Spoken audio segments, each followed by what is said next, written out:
Bonjour à tous et à toutes. Alors il s'agit d'un complément sur le chapitre des maladies. Je vais aborder aujourd'hui la dyscrasie. Un problème majeur qui devrait remplir de ravissement tous les tenants de la naturopathie. Selon la médecine classique, la maladie serait causée la plupart du temps par un agresseur venant de l'extérieur, bactérie ou virus. Elle pourrait aussi, dans le cadre du processus cancéreux, être la conséquence d'une désobéissance du milieu intérieur à l'ordre normal du fonctionnement de l'organisme vivant. Nous allons donc continuer notre travail d'exploration sur la guerre bactériologique ou virale. Il nous faut comprendre comment fonctionnent certaines épidémies ou pandémies, une question d'actualité majeure aujourd'hui. Béchamp parle alors de maladies microzymateuses. Et il constate en pareil cas 3 points.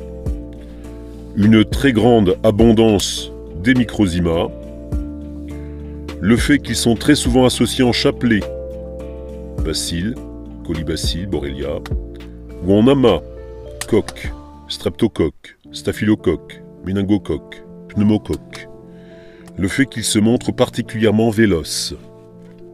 Pour Béchamp, ce phénomène est en lien avec une dyscrasie locale, à savoir un changement des qualités intrinsèques du milieu dans lequel baignent les microzymas. C'est ce que la naturopathie nomme avec raison le terrain. Je cite Béchamp. Dans la théorie du microzyma, la bactérie inoculée ne se multiplie pas. Elle ne fait que provoquer un changement de milieu, qu'on appelle dyscrasie, qui devient favorable à l'évolution en bactéries des microzymas normaux.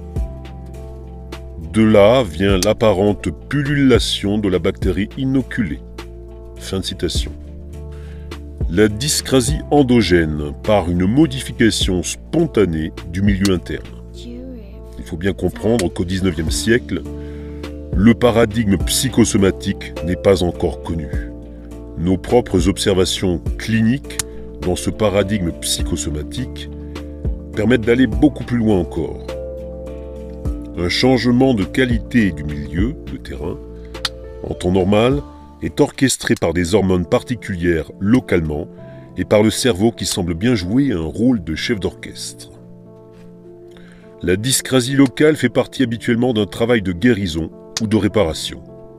Et c'est ce changement de milieu qui met en œuvre l'agitation des microzymas et la construction de bactéries.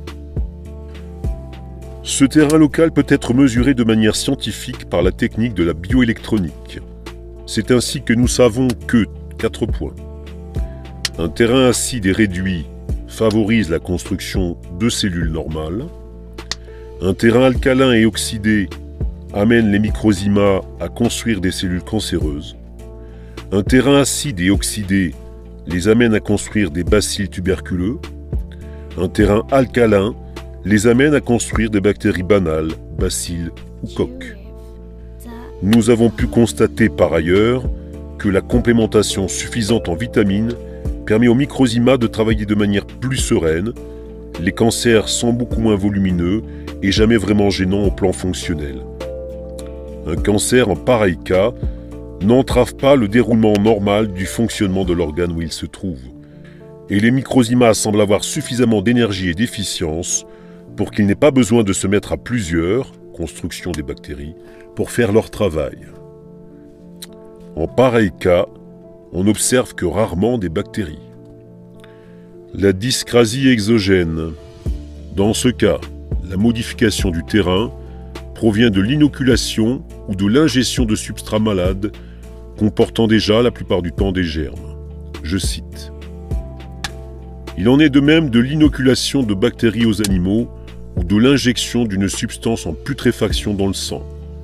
On provoque ainsi une dyscrasie favorable à l'évolution des microzymas propres à l'animal, en bactéries, et les désordres qui en sont la conséquence. Fin de citation. C'est ainsi que l'inoculation de pus, comme dans le cas du vaccin contre la variole ou du vaccin contre la tuberculose, BCG, permet localement aux bactéries inoculées de perdurer, voire de se multiplier. C'est vrai aussi longtemps que le milieu étranger dyscrasique que l'on a inoculé est présent dans l'organisme. Il en est de même en cas de morsure septique. Les germes présents sur les dents de l'agresseur baignent dans un milieu local, salive, mucus, qui est inoculé en même temps au moment de la morsure. Nous retrouvons ce mécanisme lorsque nous ingérons un liquide ou un aliment fermenté. Cet aliment fermenté pénètre dans un organe à part entière qui se trouve à l'intérieur de notre tube digestif, la flore intestinale. La plupart du temps, nous pensons que cette flore est constituée de bactéries étrangères. Je pense qu'il n'en est rien, et que les bactéries en question sont bâties par nos propres microzymas et représentent un organe à part entière. Cet organe a pour finalité de faciliter la digestion, sécrétion d'enzymes, et de fabriquer des vitamines, en particulier la vitamine B12. Comprenons bien qu'il y a fermentation et fermentation. Nous savons que la fermentation lactique n'est pas pathogène. Elle ne provoque pas de maladie. Il est probable que les microzymas étrangers ingérés vont repartir après avoir stimulé la fabrication locale par nos propres microzymas, d'un peu de vitamine C en particulier.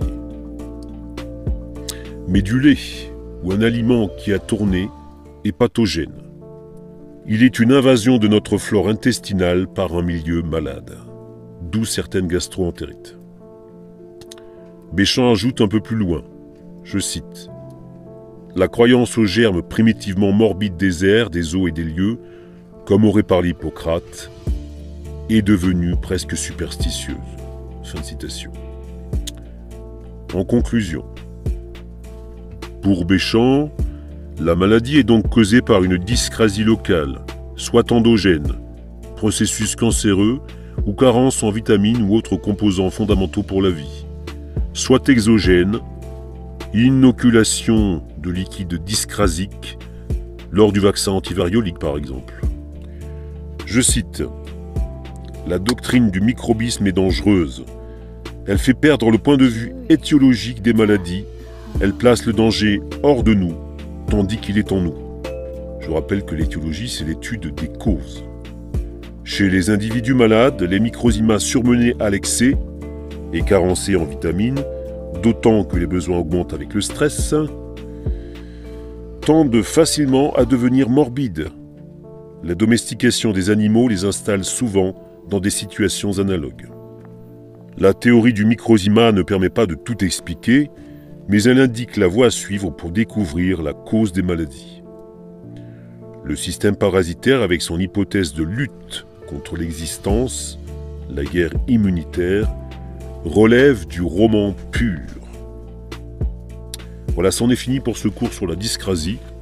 La prochaine fois, je vous ferai une petite annexe pour vous parler de la bioélectronique. Voilà, c'est un peu technique. Le pH, la résistivité, etc. Les milieux alcalins, acides, etc. Macron sait mieux que le microzyma ce qui est bon